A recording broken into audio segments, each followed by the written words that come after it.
I'm Hold sorry, up. what? We're about to start.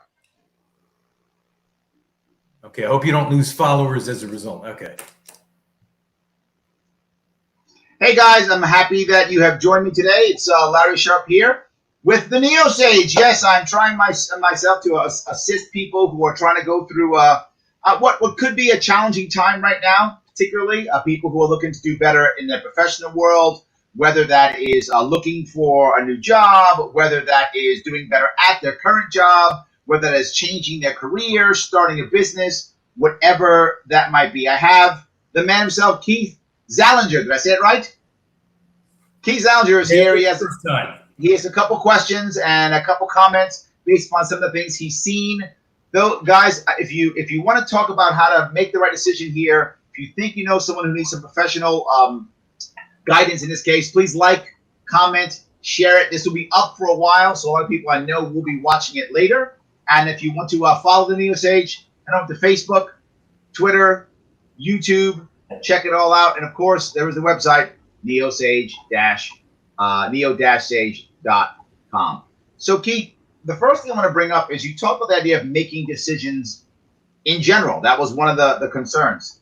Yeah. And the number one thing I want us to realize when we're trying to make any type of decision at all is we want to try to not make a decision when we're emotional. And that can be hard.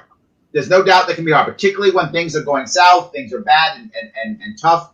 But if we're emotional when we make a decision, the odds of us making a bad decision just shot up. And one of the best ways we can calm our emotions down is to do one important thing. Think of the end game. Not about what's in front of us right now, which seems to be the smart move. Larry, let me cover what's in front of me right now. But that it has the most chance of you making an emotional decision. I want you to think about what the actual end game is. What is going to happen at the end? What am I actually trying to achieve? So in the case of, say, someone in a business environment, like you're in a company and you're having a discussion back and forth, and someone says, hey, boss, the question here is, should we, the copier is broken, should we fix the copier or buy a new one? And most people say, well, let's do an analysis of each one and what makes the most sense. And I'm saying don't even do that. What I'm saying is think, what's the end game? What are you trying to achieve? Most would say, we want to fix the copier. Do we? The actual end game is we want to make sure we can get the copies of what we're doing to our customers. Does that mean we should stop doing copies, period, and just go to email? Does that mean we should go to Kinko's? Does that mean we should use the copier downstairs? I don't know, but it changed your frame of mind. If you're unsure what that is, look at your decision through the prism of time. 1 year from now, what will I be thinking? 1 year from now, will this matter? If you look at it that way, sometimes you'll figure out that you don't even have to make a decision. That sometimes no decision is the right decision. Sometimes it is. That's one of the most important things to figure out when you are in a business trying to make a business decision. Number one piece. Okay. Let's say it's not in business. I'm sorry, do you have a question or comment? Go ahead. Oh, no. No, go ahead. So let's say it's not in business, right? Say instead, this is your career. You've got a job, right? You're working in a company. You're thinking, you know what? This stuff's hitting. Do I want to stay in this job or not, right? Do I want to stay here and work hard and keep going? Am I feeling the right way? What should I do now, right? Should I just be quiet and just stay because no one else has a job? So let me stay and keep this job. Should I do that? Also, you could be emotional. I would ask the same thing. Look a year down the road. A year down the road, are you saying to yourself, man, I wish I wasn't here anymore? Or a year down the road, you're going to say, I'm glad I stayed here. What do you believe? Do you even care? Right? If eventually, in the case of this case, it's the coronavirus that's hitting us, right? The COVID. Mm-hmm. A year from now, COVID won't be a thing. However long ago, we don't know. But a year from now, there will be another thing, or there'll be nothing when it comes to viruses. One of those two things will be true. And when that happens, are you going to say to yourself, well, I'm glad I'm here. This job's not so bad. Or you're going to be thinking, why did I stay here? You know, everyone else left, and what was I thinking? And that's the concept to think about. 1 year from now, will I care? What will it matter? A critical way of thinking. And you might say to yourself, and I hear this all the time when it comes to people who have jobs, Larry, I have no choice. I have no choice. There's no good job for me out there. I got no choice. You see all the people who are out of work? I got no choice. That, believe it or not, is going to sound very cheesy, but I'm going to be very full with you. That's a mindset. If you feel trapped, then you are trapped, and you will hate where you are. This is going to sound crazy. If you feel trapped, whether you are or not is actually irrelevant.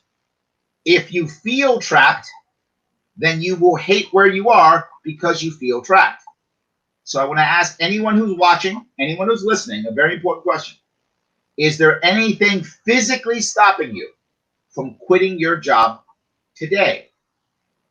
And the answer is no. I don't care who you are. Unless you're literally a prisoner in a jail, right? Unless that's the situation, there's absolutely nothing stopping you from physically quitting your job today.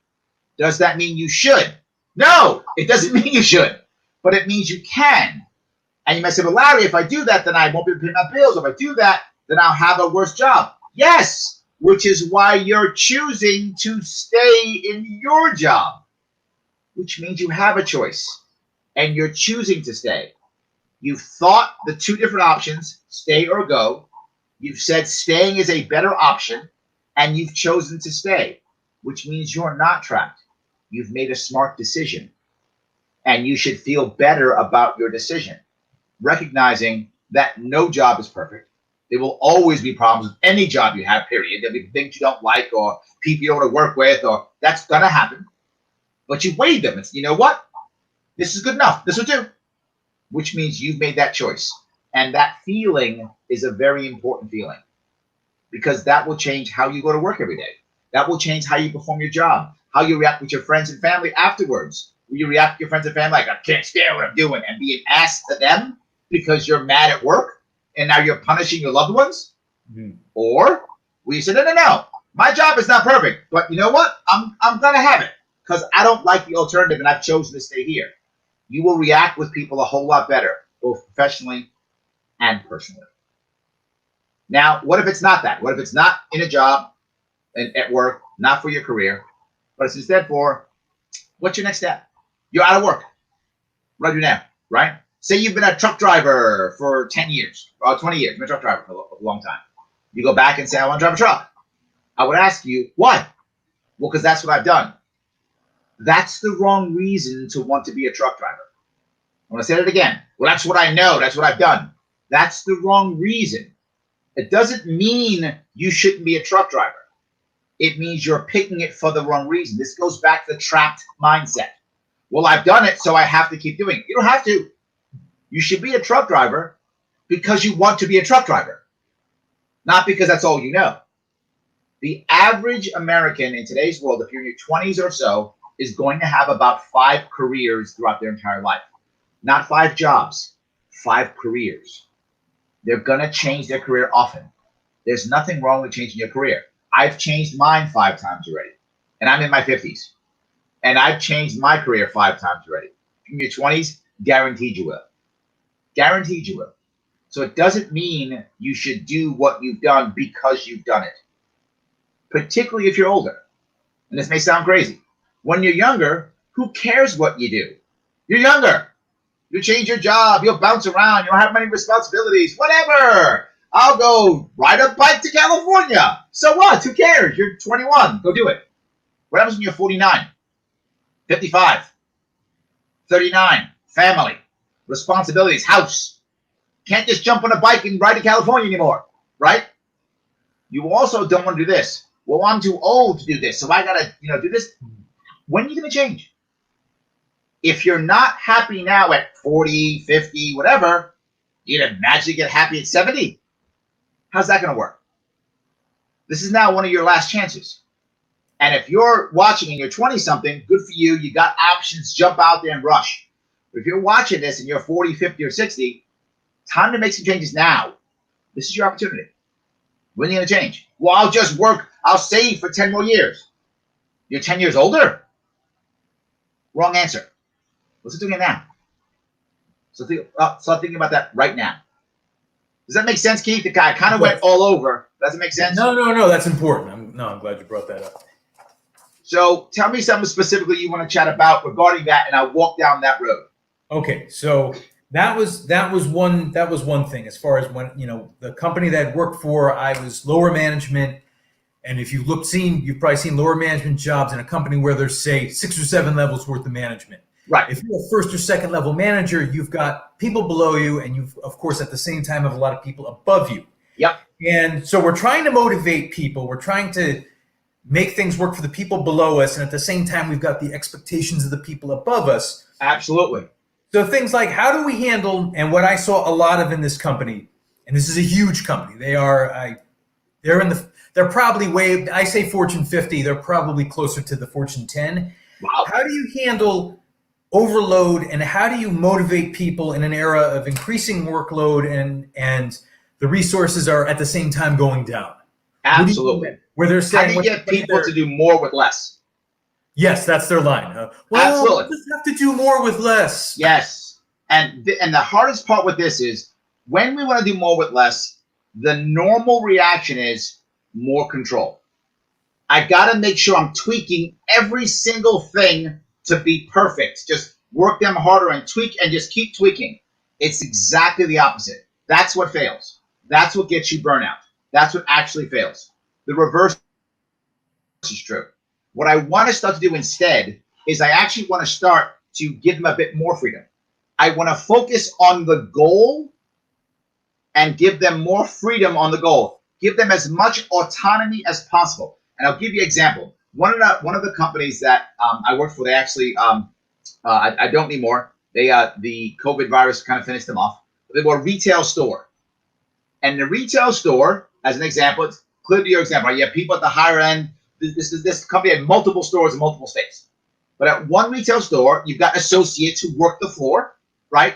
And then managers above them, supervisors. And then, of course, store managers, district managers, regional managers. What you just said, right? That type of multiple leadership, right? So each one wants to get stuff done. Well, at the associate level, there really isn't that much autonomy. It's really people kind of doing almost what they're told, right? Put up the display. There needs to be 4 blue socks here, 3 red socks here, et cetera, right? That's what happens. So how do you give them any kind of autonomy? You tell them things like this. You tell the most junior level, I need this up and for people to see it. Can you make it happen by 9? And they go, yeah. Who do you want to work with? Well, I'll work with Jim. Okay, great. Work with Jim. What did I actually do? I gave them a bit more autonomy, which means, and it's not a lot, but again, it's an associate level, so it's tough to give an associate level person much autonomy, right? They're the lowest rung in this corporate scale, corporate ladder. So now I say, how do you get this done? We need to make it happen. Go. Here's what will happen. They will take responsibility for it. If you say, we got to do this right, so here's what I want you to do. A, B, C. First, the blue socks. Next, the red socks. You know what they'll do? Exactly what you told them, nothing more. When they see things are bad, they'll say nothing. When things collapse, you'll spend 3 days fixing the mistake it took 1 day to make. Mm-hmm. You've seen it happen up before, right? And your answer is, well, boss, Keith, I did what you told me. So you actually wind up making things worse. You work twice as hard to fix mistakes. But if you give them autonomy and they go do it, and it doesn't work as well, you know what they'll do? They'll fix it without you because it's their project. They'll fix it without you because it's their project. Right. But the next thing they'll do is they'll try new things to be better and more efficient. On top of that, they won't be wasting time with check boxes, which is admin, which doesn't do anything of any value. All the covering and following, that is checkbox admin stuff that wastes time. And when you want to do more with less, the first thing you must remove is admin. So the more you want to control, the more admin you add, the less efficient you'll be. You cannot do more with less. Does that make sense? It does. Your goal is to remove admin so you can do more with less. But not just that. When they get it, here's the best part. Does the guy or gal at the regional head know what locally the people want in the store? No. They can guess by data. Right. They have data to guess, and they'll do good guessing by data. But the guy who has a store in the South Bronx versus the guy who has a store in Northern Queens, different things. So now when that guy who's in the store in the South Bronx, he said, no. Red Sox here, Blue Sox here. Boom, he wins. he'll begin doing those things. He'll start pushing out things that are urgent and adding things that are important. And important means impact. Now, will everyone do it? No. There will be some associates who will totally screw up, who won't care, who won't matter, whatever you said. Great. Those are the ones you fire. Right? Now you don't have to worry about first in, last out. Well, I've been here 10 years. Yeah, but you suck. I don't care if you've been here 10 years. You're a drag on us. So now when you got to get rid of people, they've just self-selected, haven't they? They have. So, and you say, why are you firing them? Well, here's the first thing. Now you have an actual business reason. You can say, when I've asked you to step up and do more with less, Jane and Phil and Bob did. You didn't. You're gone. Is that helpful at the lowest level, Keith? It does. Now, that's the lowest level. That's the lowest level. As you move up, it gets more challenging. Right. So that leads me to my next question. You've addressed it from the associate level. Now you've talked about giving more autonomy, less admin when you're told to do more with less. However, my experience has been if you're someone who's got people under you, the people above you, they of course have people above them. They have to, yes. And you can, I'm sure this is not true for every company, but oftentimes the people above them don't believe in autonomy and they're big fans, especially the old school managers, they're big fans of checkboxes. Absolutely big true. Fans. 100%. They absolutely are. It's absolutely, remember, most people, particularly if they're older school, they've been taught in MBA school. I've taught in B school. I've been there at Yale and Columbia. They still teach management.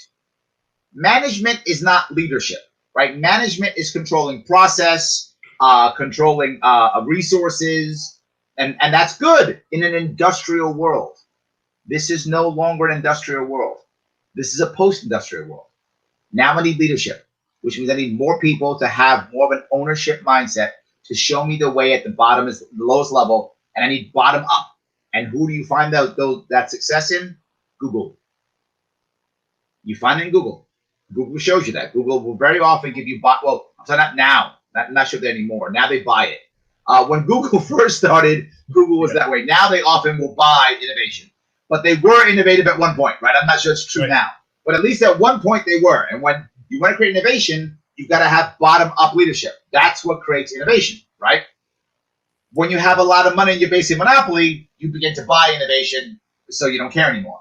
But that's how you begin to do bottom-up. It comes up. It bubbles from the bottom. So you're right. They often think that. Here's how you handle those people. By changing your priorities. You don't want to tell your seniors no. You don't want to tell your seniors you're overwhelmed or overworked. It's not what you want to do. They don't want to hear that. And this is not just your company. This is every company. They don't want to hear that.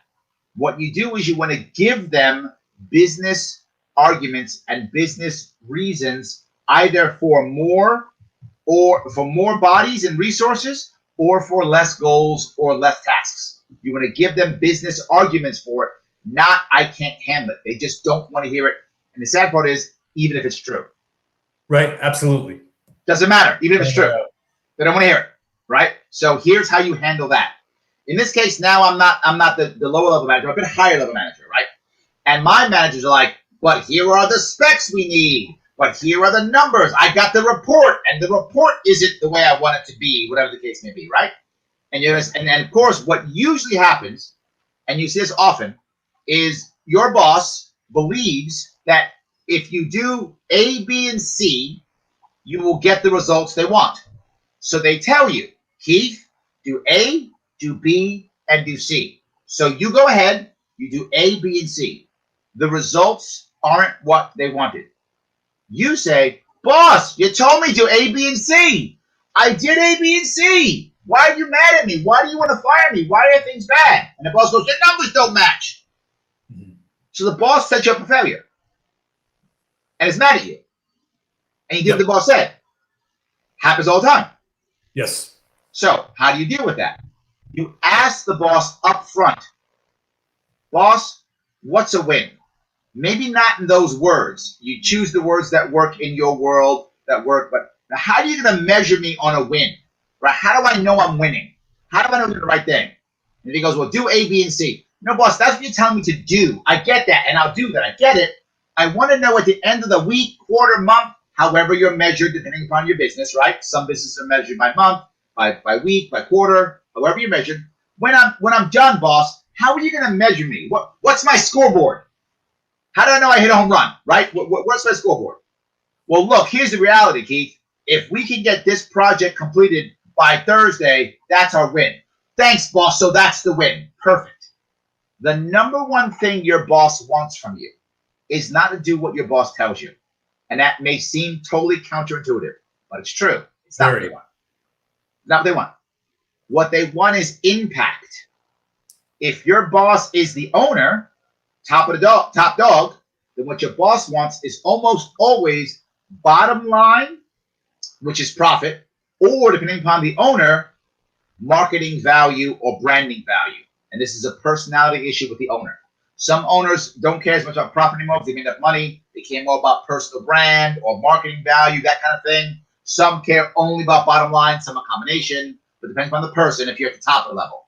If you're in the middle, they care impact that makes them look good to their boss.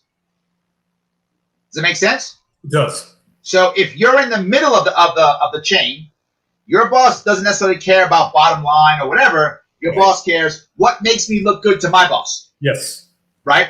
If you're at the top where you're talking to the boss himself or herself, what does she want? She either wants profit or she wants some of branding, marketing value, or a combination. Right? That's how it always works. One of those three. That's how it always works. If that's how it is, you need to start delivering that. If you deliver that, they'll actually begin to ignore checkboxes. And it sounds counterintuitive, but they will. Yeah, sounds very. But if you're making your boss look good, your boss will forget about those checkboxes. In fact, your boss will fight against them. Literally, your boss.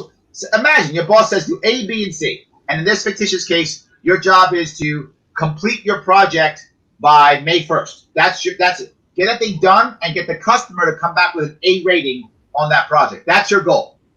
Customer says A rating, done by May 1. Your boss says do A, B, and C. You only do A and B. You don't do C at all. You only do A and B. You get the project done 2 days early. The customer comes back A+, can't believe it. This is the best ever. You guys are amazing. I can't believe how awesome you are. Does your boss get mad at you? Now, I would hope not. I have seen situations where they have not over that specifically, but yeah, or they might just say, well, okay, great. What's next? Yes, exactly right. All the time, right? Now, and what happens? What if their boss goes, "But you didn't do C"? They will defend you. They'll go, "Yeah, Keith didn't do C. He didn't have to. See, he didn't have to do C, boss. Stop being a nudge, boss. Come on, I gave you what you wanted. You wanted this. The customer's happy. Don't mess with Keith. I got him covered." That's when they back you. That's when they cover you. But you've all seen the same happen. You do A, B, and C. The customer's not happy. Your boss is yelled at. The boss goes, "I told Keith to do this. He didn't. He didn't do C well enough." And he throws you under the bus. Right under the bus. And if you go, "Well, I told you, boss, we should have done D. Why didn't you just do D then?" And that is a fight. There's a battle. Right. I'm sure you've seen it before. That's how it works. Yeah. So what I'm asking you to do is up front, whether that is weekly, monthly, quarterly, whatever that is, ask your boss, "How are you going to measure me, boss? How do I know?" What if the boss either doesn't know, and some bosses don't know? They don't know. They just want to make things feel good. They don't know. Or what if they either don't know or just don't do it, don't tell you? I don't know, whatever. I don't know. Just do A, B, and C. Don't worry about it. Now this becomes the harder part for you. You have to submit to your boss how you think you should be judged. Almost nobody does this. Almost nobody does. They just believe, and they believe this falsely. If I just work hard, my boss will respect me. That's not true. Simply not true. And I know people who are listening right now are like, "What?" It's just not true. As a general rule, bosses do not respect hard work at all. They respect the results that they want. Something to remember in business in general. Whoever your customer is, whether your customer is internal, like a boss or employees, or your customer is external, like partners you work with or people who buy your product or service, doesn't matter. People aren't unhappy because you didn't work hard, and they aren't happy because you worked hard. They are unhappy or happy based on only one thing. Did you meet their expectations? That's it. That's the only issue. You could have a customer and you work super hard. You're working nights and weekends and you don't meet their expectations. And you go, but I work so hard. They hate you. They're mad at you. They slam you. They fire you. So mad. Another customer. You worked 10 minutes. You pressed 2 buttons, changed 2 pieces of code, sent them the piece of software, and they're like, this is the greatest software ever. And they love you, and they want to pay you extra money. You're the greatest guy in the world. You didn't work hard at all. Bosses are no different. Bosses are no different. They want results. You working hard, sadly, is not the key. Don't get me wrong. I hope you work hard. I do. I hope you work hard. I hope you give quality service. I hope you do. But to be forward, your bosses are happy only if you meet or exceed their expectation. And the sad part is for most people, remember, most bosses aren't that good. Most people are bad at leadership. If they weren't, I wouldn't have a job. So I'm glad they are. But most are bad at leadership. The issue is most people who are juniors won't ask their boss how to be measured. And they assume that working hard is enough, and it's not. So let's assume in this case, Keith, you ask your boss, hey, boss, how are you going to measure me? And he does 1 or 2 things. He goes, I don't know, or he gets you some BS, or he's not clear, any of those things. It is now your job to present something to your boss on how you think you should be measured. So you can present to your boss, hey, boss, here's what I think. I think that my team and I should be measured by if by May 1st we've achieved X, Y, and Z. And you decide the measurement, right? Customer service rank of this, quality service rank of that, this amount of people not absent or whatever, this amount of work done. And this can be really challenging for you as a middle manager to figure out how to grade yourself. I'm not saying this is easy. It's not easy. But if you don't do it, you are setting yourself up for failure. That's all I'm saying. It is not easy to do, which is why most people don't do it because it's hard. But remember, if you do what most people do, you will get what most people get. Most people are unhappy and fail.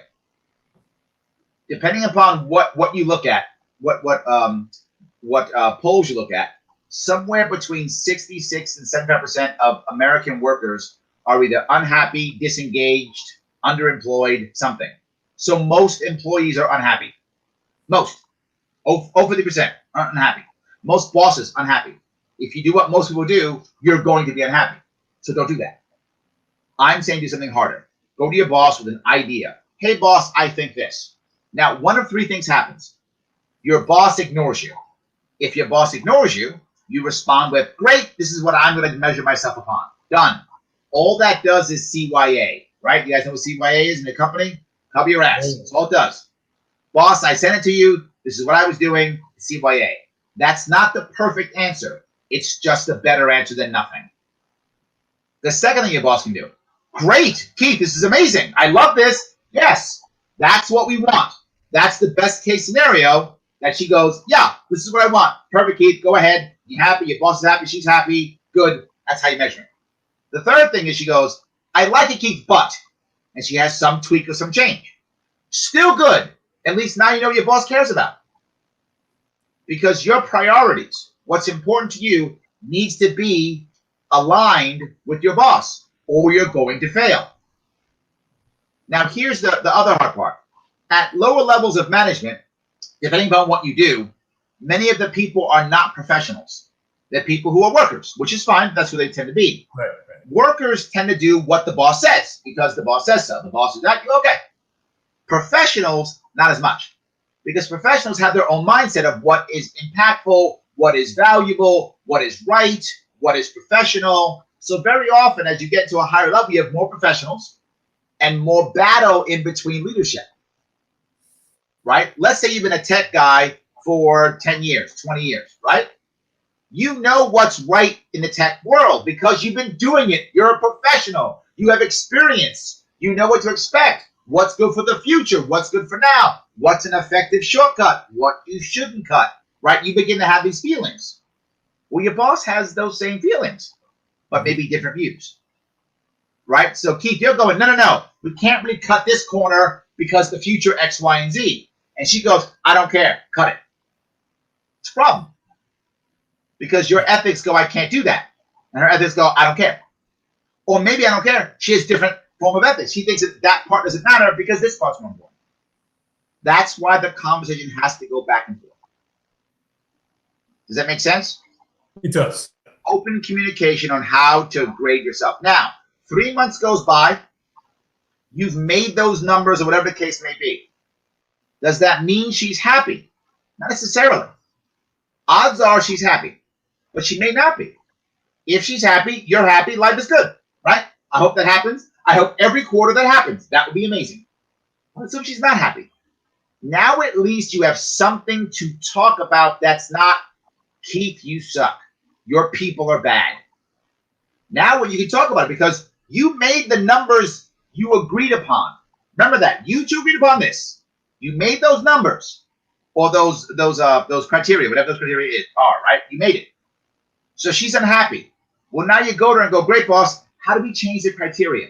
Not how do we change me? We've changed the argument here. Boss, I got it. I hit the criteria. You're not happy. All right, boss. Obviously, we screwed up on criteria. Help me out. Let's make this right. We've changed the argument. And this is a critical nuance that most people don't get. Because if we don't have that criteria, it's, Keith, I got to talk to you about your performance. Right. I don't want that conversation. Who wants that conversation? I don't want that. So instead, Keith, we got to talk about these criteria. Yeah, boss, you're right. Obviously, we picked the wrong criteria. Let's fix this. What is a win, right? What's missing here? It's a different conversation. Go ahead, please, Keith, go. Oh, realistically speaking, though, in your experience, because I've often brought up in the past changing the criteria for a better outcome for everyone involved, but oftentimes you get stepped on. If you want to change criteria, they might think about it for a few seconds and say, if you say, for example, we want to change criteria A, B, and C, okay, great, but that's what I want. Shut up and get it done. And you probably run into that quite a bit. But I think what you're seeing a difference, right? What you're saying is, for example, criteria that the client has given us. Mm-hmm. Scope creep, spec changes. I'm not talking about that. That to me, that's irrelevant. Also mandates from higher levels. Okay, good. That's a whole different issue. Let me more both of those. One of them is like specs that your client gives you inside. Right. Those types of things, right? Yep. I'm not talking about that. Because even when your client gives you specs, your client gives you specs because they want an outcome. If you follow all the specs and they don't get their outcome, they're still mad at you. They want their outcome. Right. So even that. But what I'm talking about here, this is a specific thing that you and your boss have a discussion about that may be completely separate from other criteria. I'm asking for measurement criteria, not what do I physically do during the day. The reason why I said that is they want you to do more with less. So sometimes you as a professional or as a leader have to make decisions on what corners to cut to make that happen. What to prioritize to make that happen. And the issue here is they're going to say, but Keith, you didn't do this thing. And you don't want to do this. And people do it all the time. Boss, I was overwhelmed. I didn't have enough time. That is a terrible look, and you should never say that. What I want you to say instead is, yeah, boss, I didn't do it. I purposely made that my lowest priority because I knew I was being judged on these 3 things. And to make these 3 things happen, I didn't do that. Now, that doesn't mean your boss is happy. It means your boss is less angry. Because now your boss goes, his head was in the right spot, even though I disagree with what he did. Right? He didn't falter and fall. He made a choice because he cared about the outcome. So they still may be unhappy because they want their outcome, right? But at least now it's a conversation on priorities. Now you can turn to your boss, go, boss, then mentor me through this, boss. Don't yell at me. Mentor me through this. You're the boss. You've been through this before. This is what I thought was right to get what you wanted done. And I hit your numbers, but I didn't do this. You're right. But I know I didn't. Mentor me through this. And very often, this is the case where you will often find the boss actually have an epiphany. And that's what I want for my boss. I want them to have epiphanies. I want them to go, oh, you know what? If I was you, I wouldn't have done it either. You're right. This wasn't a priority. You know what, Keith? Forget about it. You're fine. Get out of here. That's what I want to happen. Now, will that always happen? Of course not. But if you don't do this, it will never happen. Right? If you don't do this, it'll never happen. But if you do this, every once in a while, the boss goes, oh, okay, you're right. I wouldn't have done this either. I also would have pushed this off. And you show them, here are my people. Here is where I put them. Here is why I put them here. Here is why I didn't do this. Because you told me this is how I'm measured. Boston, I want these numbers, the numbers that you and I talked about. Which in certain cases, Keith, I may not be doing what the actual specs say. I may be avoiding them. But at least now, guess what? I have a business argument. Note what I've been saying. The phrase I've been using is a business argument. That changes the kind of conversation you're going to have. It changes what you focus on. And now it also puts the boss as part of this. And that's what I want. I don't want it to be separate. I'm the boss and you do stuff for me and I sit back here and nod my head. I don't want that. I want this as us. I'm just as responsible as you are. We're in the same boat. That's what I want. And if we do that right, then you will see a difference. Does that concept make sense? It does. I don't know that I Right. saw a lot of that in my last assignment. There was more of the where you present it as such, and maybe not as eloquently as how you just put it, but the response is, okay, great, but I don't care. Just, get it done, and also get it done the way I just told you to. Yes, absolutely. Which is why you have to go back and go, great. You never tell your boss, no. Great, boss, got it. Now let me tell you how we can be measured. You give me how we can be measured at the end. Okay, is this the right answer? And always document it in email. Yes. Always, because then it's a change in conversation. Now, what about manage from above? This is very hard because the manage from above are very often done 2-3 levels away for reasons we don't understand. And then it's interpreted on the way down, and it can be a disaster, right? So the boss is walking down the street with his or her close companions and says, "Ooh, that yellow door. That's a beautiful yellow. I love that yellow." Someone hears that as, "Ooh, the boss loves yellow," and then tells somebody in the office, "The boss loves yellow," and then goes, "Maybe we should make all the new project all yellow." Ooh, good idea. That comes down as, boss says everything's got to be yellow. Boss didn't say that. Does that make sense? Oh, yeah. Completely. That happens all the time. Where gotta be yellow, gotta be yellow. Boss said yellow, boss said yellow. Boss never said yellow. So if you've got multiple levels between tip-top boss and worker bee, oh my God, that can happen all the time.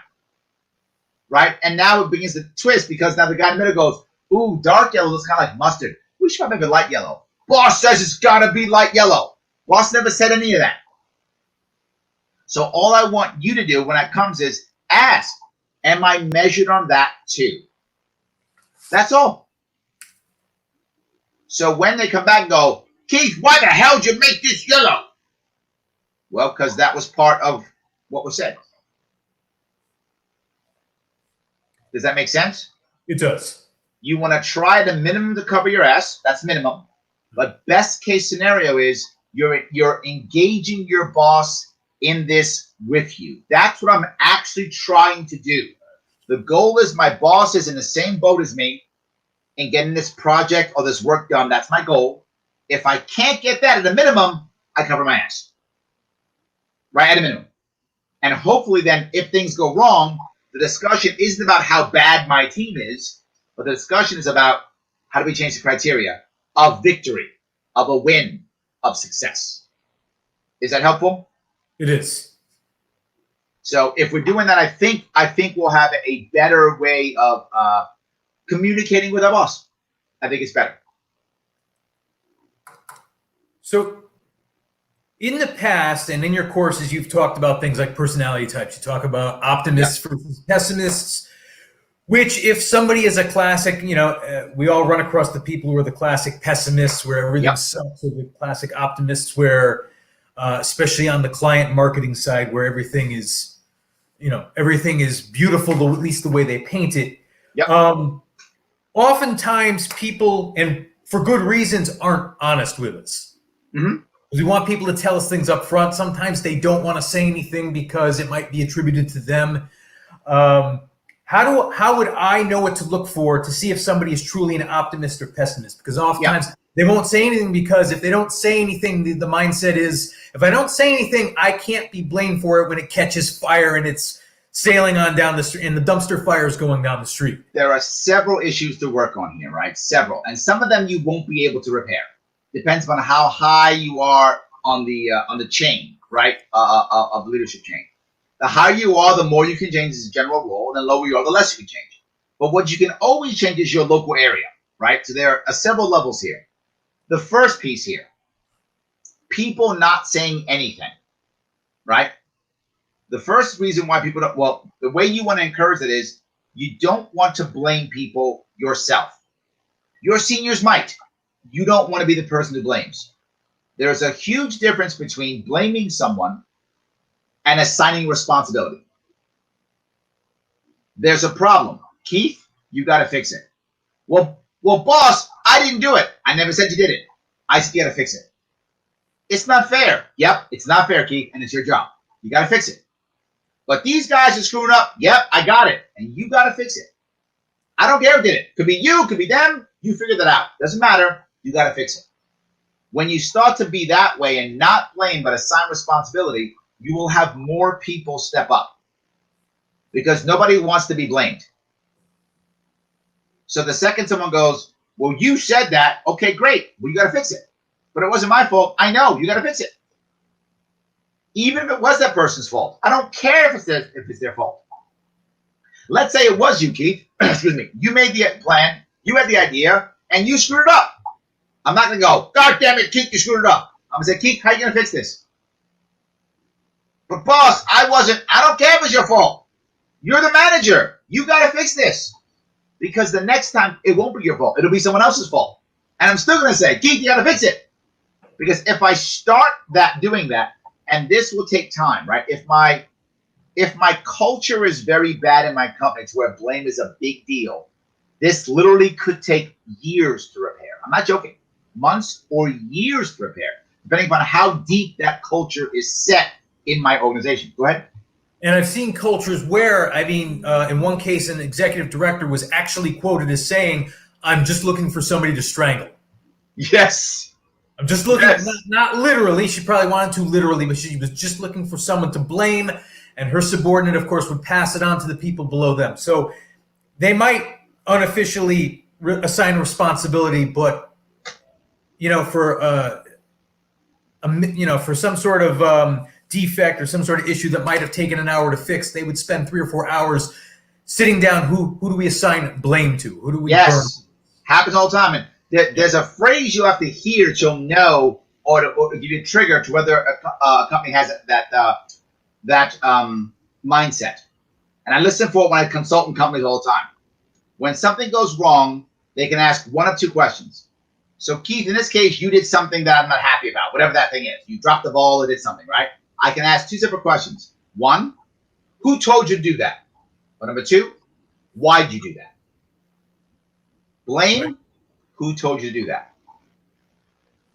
That's a blame culture. Because I'm looking for someone to strangle, as she says, right? Yep. Why you do it is responsibility. That means, Keith, why'd you do it? You're a professional. What happened, brother? What's wrong? Who told you to do it is, if no one told you, your fault. I am asking you to blame someone, right? When I say, who told you to do that? I'm saying, who can I blame? And if you're smart, you go, Larry did, Jane did. You start pointing, then somebody, everybody else did. You start doing that, right? Which is what people do.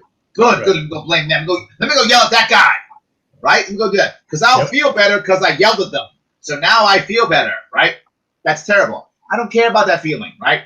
I want to know, Keith, why'd you do it? And if you have a logical reason for doing it, even though it's wrong, we have a conversation.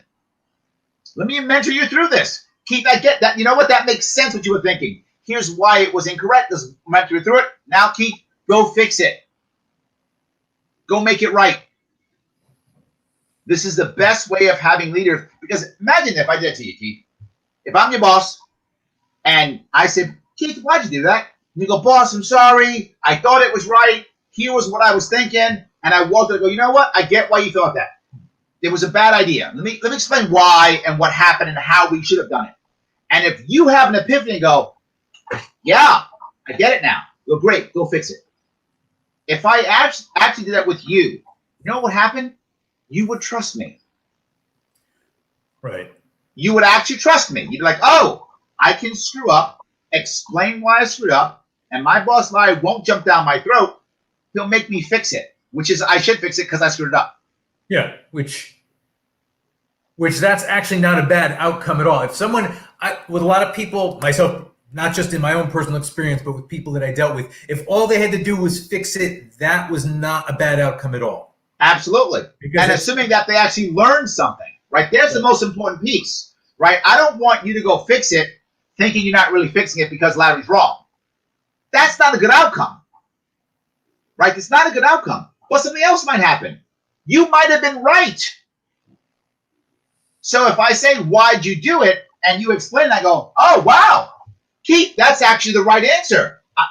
I was wrong. Thank you. Keep doing it. In fact, show the rest of the team, please. Because that's the right answer. So what happens is if I ask that question of why did you do it, not who told you to do it, why'd you do it, one or two things happens. One, you're right. Oh, my God, we've learned something better. Let's change our policies. Life is good.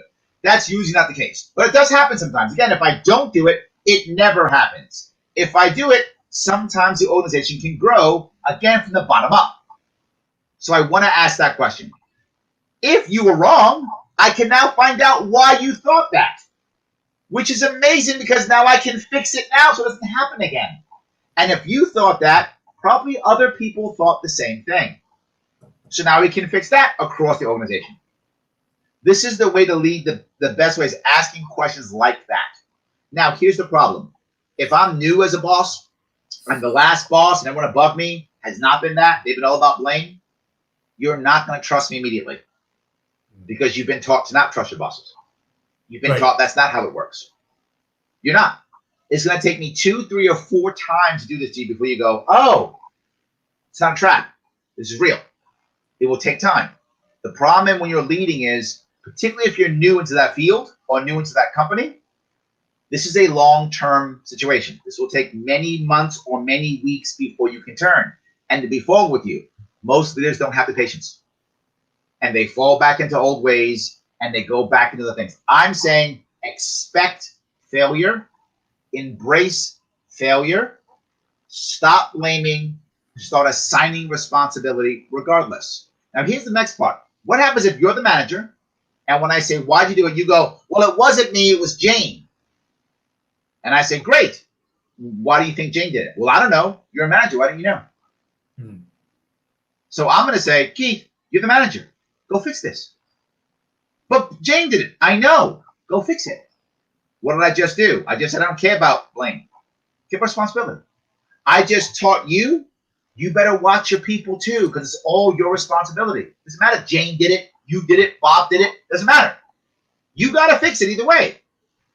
And again, that will take time. But the best way to lead is through example.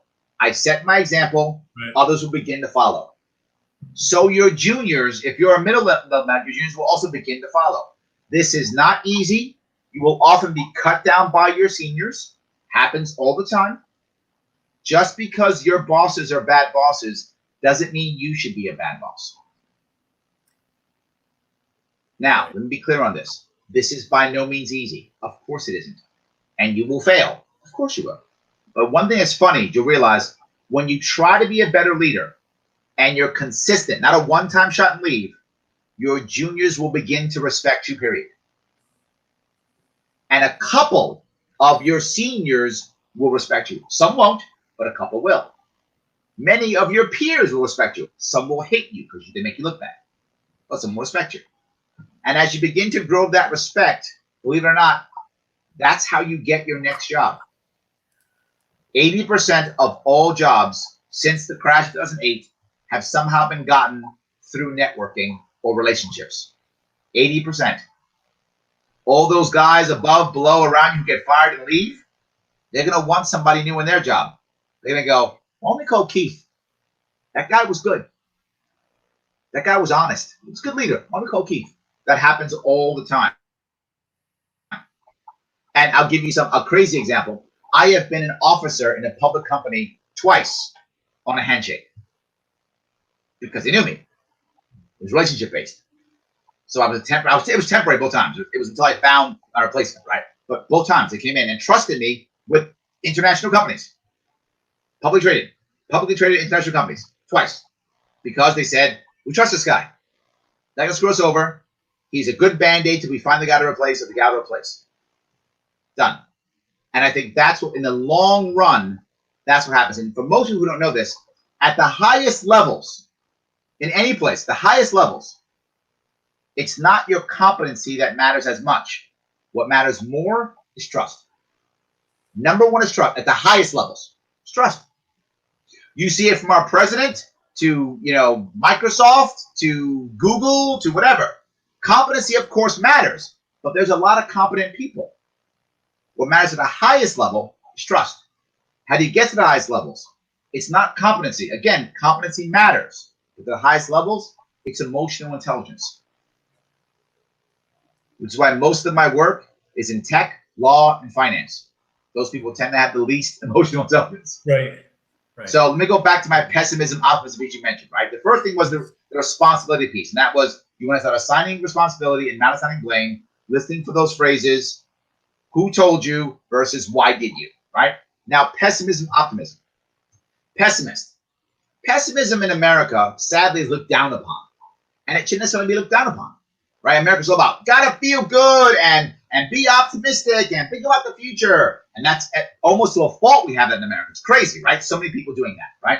The issue is pessimism has value, particularly in certain fields. For example, if you're an engineer, I want you to be pessimistic. I want you to go, what could go wrong? What's the problem? And I want you to say, that bridge? I'm sure it's good enough. What a terrible engineer you'd be. Or if you're a lawyer, I don't want you to be like, oh, a lawyer, that contract, they wouldn't screw us. We'll be fine. Terrible lawyer. I want you to go through. How could they get us? How could it fail? You're a programmer. You're a tech guy. I want you to think, what could go wrong? What's the problem? I want you to be pessimistic. Assume things will be bad. Fix them before that there's a problem. Wonderful idea. So that's a good thing. You're a sales rep. You're a brand or a marketer. I want you to be optimistic. Of course. Of course the product's going to work well. Of course it's going to do well. You don't want to be in front of your client going, yeah, it might work, might fail. Terrible idea, right? So optimism has value in certain fields and pessimism has value in certain fields. The problem is when you're leading, both are too far. You've got to come to the middle. Does that make sense? So when you're leading, if you are a natural pessimist, which is probably helping you in your day-to-day job, right? Again, you're an engineer, please be pessimistic. I'm glad you're a lawyer. It's probably helping you to get your job done well, to be a good lawyer, to be a good tech guy, to be a good, finance guy. So it'll be a good idea. I'm glad you're doing that. But now I've got to lead.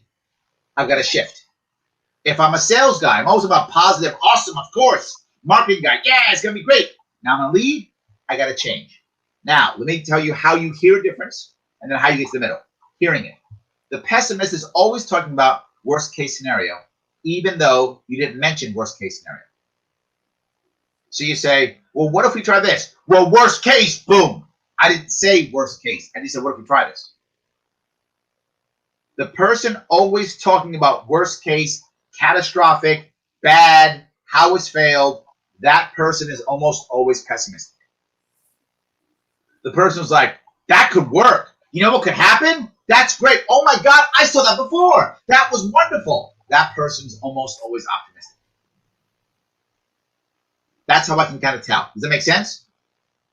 It does. I mean, as far as optimism versus pessimism is concerned, I don't mind at all, especially having worked in technical fields, the person who says, okay, you, of course, as you said, you want the person to be a pessimist when they're looking at a bridge or if they're looking at code, or I'm talking about more behavioral because you talk about yes, leading on behaviors. I'm talking about not so much the person who's not looking at it from a technical perspective, but they're just sitting there and they're just saying, well, this all sucks. Yep, absolutely. Yep. Okay, so let me this hear sucks those and two. everybody working on it sucks. And so let me shift that these, approach. Let me shift to two parts. One, I'll go in a meeting, and then I'll go for individual conversation.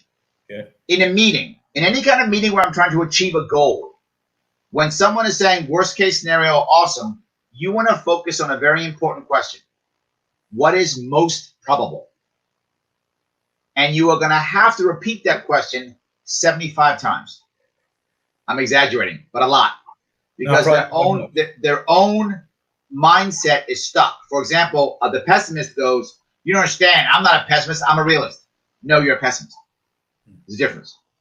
So I'm going to ask the question, what will probably happen? Well, worst case, boom, boom, boom. I know worst case. I'm asking what's most probable. Well, you never know. This horrible thing could happen. I know that. I'm asking you what usually happens. What's the most probable?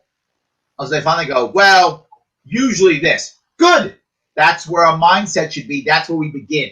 We begin from what's most probable. The optimist. Oh my God, there's so much potential here. We can do all these great things. Right. What usually happens? I mean, think about if this awesome thing happened. I know, but what's most probable? But I mean, you never know. What if the other 18 people jump on board? I know they could. What's most probable? As a leader, when you have those two sides, pull them towards most probable. That's the piece to push them towards. You want optimists, you want pessimists, you want them both. Pull them towards most probable.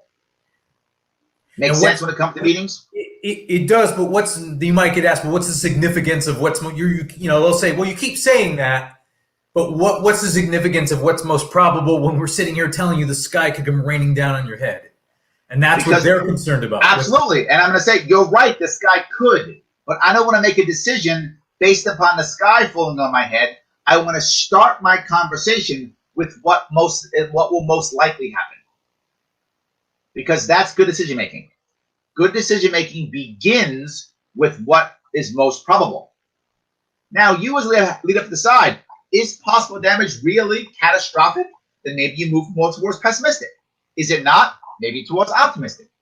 But the point is you always begin. And this is why I say begin. I'm not saying you don't go towards the pessimist. Sometimes the pessimist is right. Sometimes the optimist is right.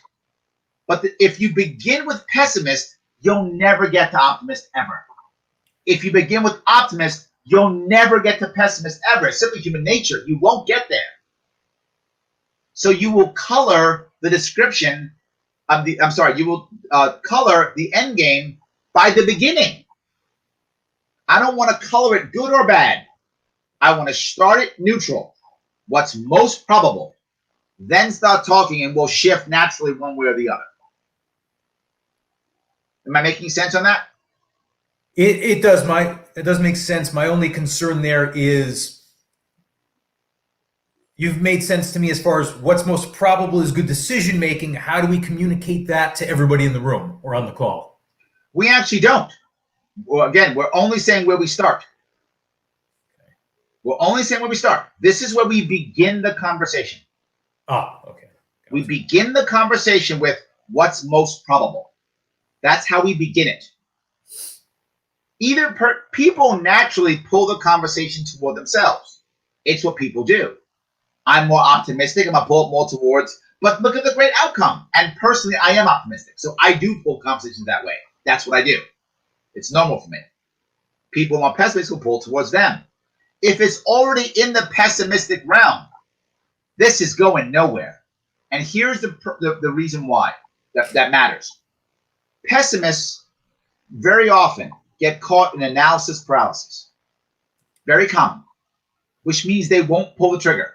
We'll never make a decision because there's always more data. There's always more information. The world could end. They will scream for status quo. Nothing will change. If I start in pessimistic, I'm literally wasting my time. I'm not going to make a decision that day. The decision will be nothing. So I'm going to take 2 hours, complain about how bad things are. Nothing gets done. Nobody wants to come back. This project's going to fail. I'm sure you've seen that happen. Happens all the time. A lot. Yes, all the time. So let's stop that. Begin with most probable. Now the optimists, they think everything's awesome. They want to start yesterday. They're going to jump us off a cliff. Right? They're starting yesterday. They're like, oh my God, why aren't we doing this? This is a good idea. Yeah. Stop everything. End all our projects. Jump on this perfect project. Oh my God, that's what they do. That's why you begin at most probable. Does that make sense now? It makes sense if you're aiming to start with what's most probable. And again, going to what I was saying before, what if people are like, well, and they may not honestly know, well, we don't know what's most probable. Awesome. Then how about we go to great? What's happened in the past with other things like this? What have other companies done? They've tried things similar. What has happened? And not only the bad, what usually happens? If 5 companies did this, what actually happened? Now, here's what happens. If 5 companies did this similar thing and 4 times it was a disaster, then most probable is disaster. Then the pessimists are right. Does that make sense? That does, yeah. Yeah. If they go, well, it's been done 5 times, 4 times, the companies all went under. Okay, you guys are correct. This is what's moved. Let's start here. So in this case, worst case scenario is most probable. And I'm okay with that. I'm not against saying it's a disaster, but let's know where we're coming from. Or the reverse. 5 times people tried it, 4 times they exploded. Nothing but great stuff. Awesome. Great. Okay. So you optimists? Yeah. We're going to start there. That's what usually happens. Okay. That doesn't mean that's us in either case. But now we know where to begin. Does it make sense? That does, yeah. Good. Now for the individual pessimist who sits around complaining all the time. I get it. Happens all the time. You want to start asking them very important questions. And not be mad. It's a very important question to ask. This is as a boss, as a general rule. You could do it as a friend, depending on how close you are. But generally speaking, you're going to bring them to the side and say something like this. Keith, I hear you're complaining and you're unhappy all the time. I hear it. You think the people are bad, things of that sort. I have a very important question. What are you personally doing about it? I'm serious. This question. Well, what do you expect me to do? Nothing. I'm asking. I'm not expecting anything. I'm simply asking. You've said that you're unhappy. I hear it. Things are bad. I'm curious. What are you doing about it? Well, nothing. I'm just mad. Okay, I got it. Another question then. If it's that bad, and it's just an open question, why are you here? Serious question. Why are you here? Well, it's a good job. Oh, so it's a good job. It isn't that bad. Well, no, it's good money. Oh, so the money's good, but the job is bad. Literally, this is a question. You want to call them out politely, nicely, in private. Without being angry. And when they come back and they will say, oh, you're threatening me. Not at all. I heard you. I'm asking a question. So I'm asking a question. Well, I have no choice. I'm going to pay my bills. So you're telling me you're trapped here? I'm serious. I would talk to him. So you tell me you're trapped here. You're trapped. You have no choice. You can't walk out and quit right now. Well, I could. You could quit, right? Yeah, but you're not. Why? I won't pay my bills. Okay, so you're not trapped. You've chosen, because you want to pay your bills, you've chosen to be here, right? Well, yeah, great. Here's what I would ask you. Since you've made a choice to be here, shouldn't this be as nice as possible? That's all I would say. Just like that. Now, does that change? With pessimists I've dealt with, oftentimes, if you would ask them, well, why are you here? They'd say, well, I'm here because I like this. I don't like the way it's being run. And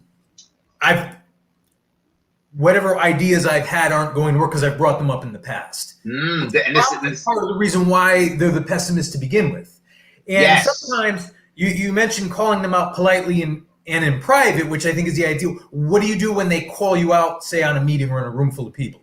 I love that. All right. and I'll go back to this first piece, which is kind of a mix, but when someone is saying anything negative and blaming somebody, you immediately assign responsibility. So Jane is mad. She's always mad for whatever reason she's mad, right? So we're in a meeting and she goes, yeah, we'll do that, but you know what? Every time we do that, this terrible thing, that's a terrible idea because of this. And what I would say if I'm leading the meeting is, great, Jane, I appreciate that. What do you think we should do? What can you do to fix that? And when she goes, the seniors never listen. Okay, they don't listen. Knowing they never listen, what can you do to fix this?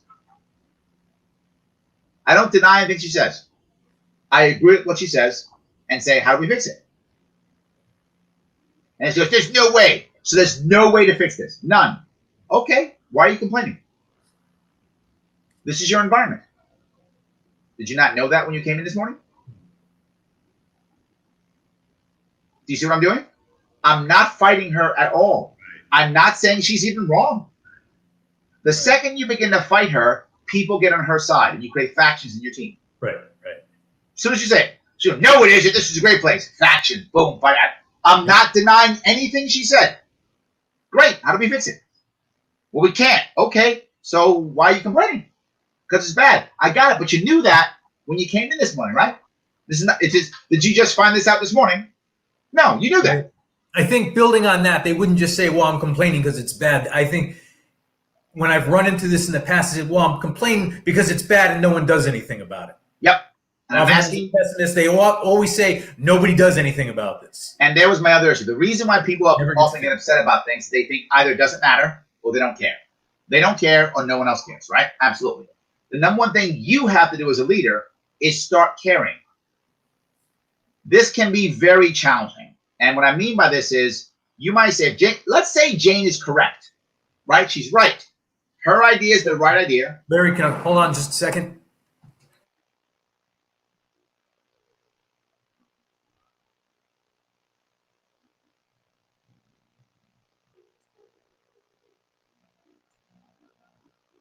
I think it was over an hour. He wasn't ready for this. So, yeah.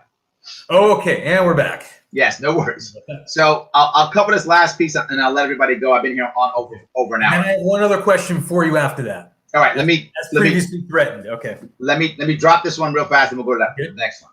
The number one thing you have to do as a boss, if that happens, is if she's right, you have to go to your bosses again and at least tell them what you think needs to be done, even though you know nothing will be done. Now, this is hard, right? If you're my boss, Keith, and I know you're gonna blow me off, you've been blowing me off for 6 months. You don't care. You're like, shut up, Larry, do the work. And my team gets mad at me. I'm gonna have to anyway come to you and go, hey, Keith, I just want to bring this up. It's been 6 months.